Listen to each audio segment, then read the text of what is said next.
Why is it that we don't seem to be able to adjust ourselves to the physical environment without destroying it? Why is it that in a way this culture represents in a unique fashion the law of diminishing returns, that our success is a failure, that we are building up, in other words, an enormous technological civilization which seems to promise the fulfillment of every wish almost at the touch of a button. And yet, as in so many fairy tales, when the wishes finally materialize, they're like fairy gold. They're not really material at all.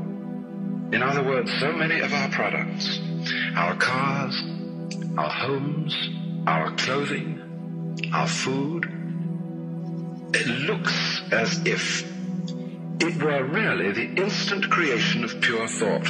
That is to say, it is thoroughly insubstantial, lacking in what the connoisseur of wine calls body. And in so many other ways, the riches that we produce are ephemeral. And as a result of that, we're frustrated. We're terribly frustrated. We feel that the only thing is to go on getting more and more.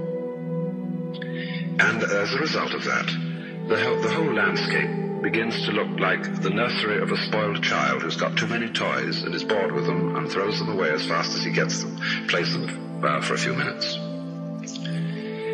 Also, we're dedicated to a tremendous war on the basic material dimensions of time and space. We want to obliterate their limitations.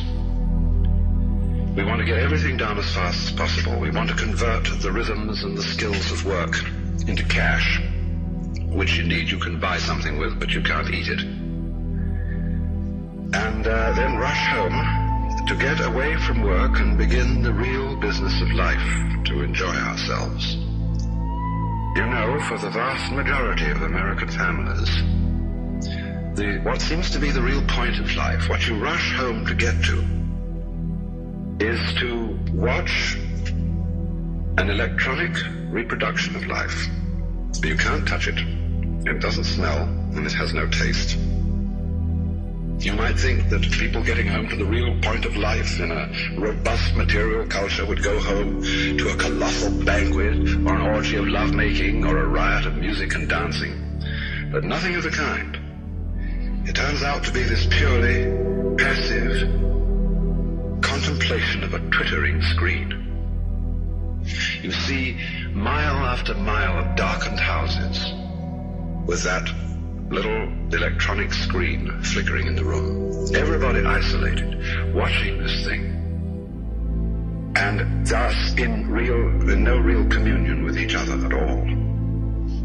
And this isolation of people into a private world of their own is really the creation of a mindless crowd.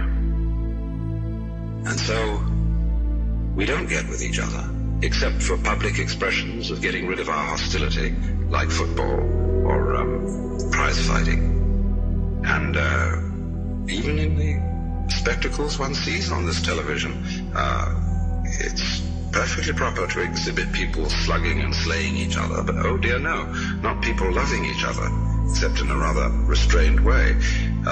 One can only draw the conclusion that the assumption underlying this is that expressions of physical love are far more dangerous than expressions of physical hatred. And it seems to me that a culture that has that sort of assumption is basically crazy and devoted, unintentionally indeed, but nevertheless in fact devoted, not to survival, but to the actual destruction of life.